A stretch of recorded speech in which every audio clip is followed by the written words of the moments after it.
This is Democracy Now!, democracynow.org, The War and Peace Report. I'm Amy Goodman with Nermeen Sheikh, as we spend the rest of the hour with Abdulrazak Gurnah, the recipient of the 2021 Nobel Prize in Literature, the author of many novels, including Paradise, Gravel Heart, and By the Sea. His most recent book is titled Afterlives. The Nobel Committee recognized him, quote, for his uncompromising and compassionate penetration of the effects of colonialism and the fate of the refugee in the gulf between cultures and continents. He's the first Black African to receive the Nobel Prize in Literature since Nigerian writer Wole Soyinka won the award in 1986. He's also the first Black writer to win the award since Toni Morrison won almost 30 years ago in 1993. Abdulrazak Gurnah was born in 1948 in Zanzibar, an island off the coast of East Africa, which was then a British protectorate, but now part of Tanzania.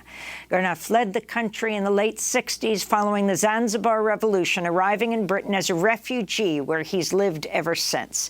He's here in New York again for the PEN America World Voices Festival, where he gave the opening night conversation Wednesday night, Emeritus Professor of English and Postcolonial Literatures at the University of Kent. We welcome you to Democracy Now!, Abdulrazak Gurnah.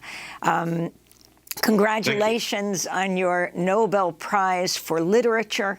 If you can talk about what this has meant to you, the literature that it is recognizing, and particularly your focus on the refugee experience.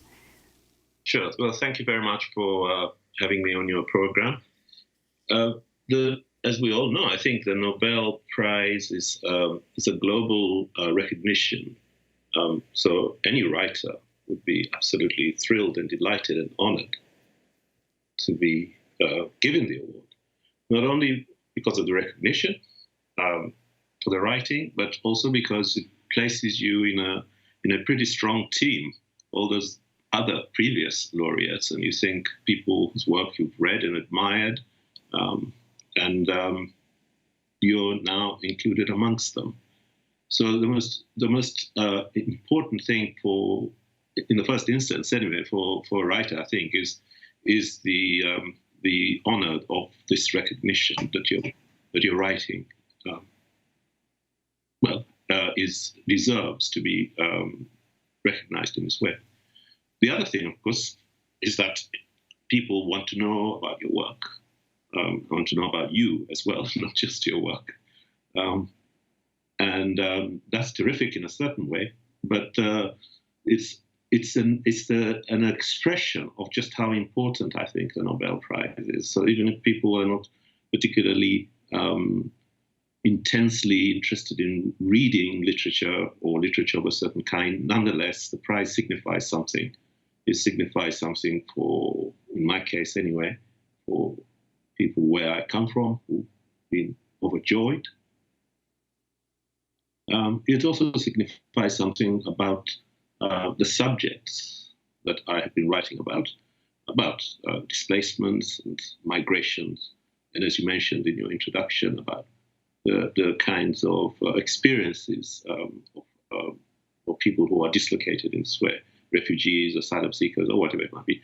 Not only that, but also write about just being human and relationships and historical moments that create us and make our societies function as they do. Now, Mr. Gurnah, your work, of course, explores these themes, and underlying it is the experience of colonialism, the effects of which, as the Nobel Committee did, recognize you for the way that your work explores the effects of colonialism. If you could talk about that, because you've also written extensively on colonialism and post-colonialism in your scholarly work, and in particular, the question of language. Your mother tongue was Kiswahili, but of course, you, like many writers in the post-colonial world, wrote in the colonial tongue, in English. If you could talk about that and the significance of language. Okay. Colonialism, European colonialism, transformed the world throughout the particularly later in the 19th and early 20th century. Part of this transformation is the maps it created, the countries that it created out of their need for convenience. One of the consequences of this is the violence and the wars that we have all over the place, certainly in Africa, where nations that were created for colonial convenience are not really true nations, and there's constant bickering over the resources of those nations. So I see that the colonialism has left us with profound consequences in our modern world, and therefore it's still with us in a way. It's not over. Its consequences are still with us. One of those consequences is language. But there is another way of thinking about this when it comes to language. Of course, you would imagine that it would be kind of honorable, as it were, to write or to use your own language in writing literature. You heard your previous guest talking about kind of making a decision between Russian and Ukrainian, because it suggests something about where your affiliation is and where your loyalties are. Well, yes, I see that, but there is another issue which is to do with writing, and these are issues that it seems to me can be confused by this question of loyalty. I write in English because I actually find writing in English very comfortable. It's like a kind of gift in a way to be able to have this language. I could write in Swahili if I wanted. It's not a problem. So it's a choice, but not really a choice. I think of a metaphor like an athlete. You can't really say I'm going to be a high jumper unless your body is capable of doing that, or I'm going to be a sprinter. You have to have the whatever it is that makes one into all of these things.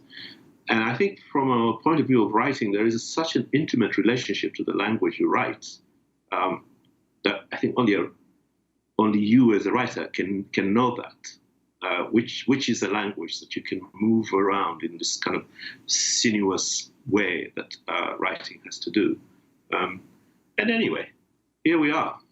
Like I say, this is what happened. Colonialism, we're colonized by the British. I learned English, and I found comfort in working in that language. Perhaps if I'd been colonized by the French, it might not have happened. Who knows?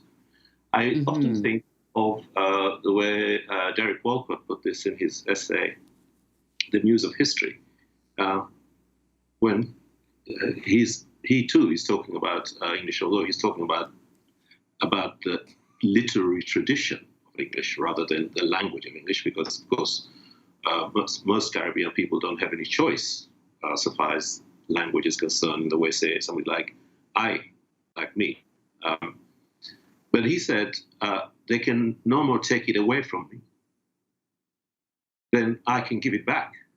So in a way, this is what's happened. We can't argue about these consequences, but sometimes we can be thankful that there is a benefit of which language shall I write in. I have a choice.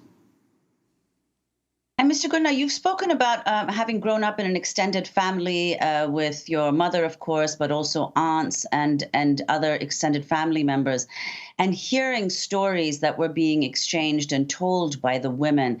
Could you talk about the effect of those stories on your writing and, in general, the translation from an oral tradition into a written one? Yeah, well, there were both traditions, actually. Quite often, the stories that we heard as youngsters, as it were, would have been stories told by the women, because that's where you usually hung out, as it were. And it was quite surprising just how much was transmitted orally. So it wasn't just kind of like small stories about animals or something like that, as you would expect with children being told this. I remember in particular one incident where there is a very famous Swahili poem called Alinkishafi, which was composed, I should say, in somewhere around about the 17th century or so. And we were set this as a class assignment to the language, of course, as with English, the language changes so much so that that 17th century Swahili is not easily readable to a Swahili reader. So as you might imagine, kind of you're doing Chaucer, and then the assignment is go read this and write it as well as scan it as well, write it in a modern form, so that a way of understanding what's in there. And I remember doing this homework. My mother never went to school, so she was illiterate. And I was struggling with a couple of lines and couldn't work them out. And she said, read them to me. So I read them, and she rather recited the next two lines. So she hadn't read this poem, but she knew this poem. So I can't bear to say this, but we have 20 seconds. Okay, so orality doesn't necessarily mean that people are only kind of speaking, because they actually learn things that have also been written down.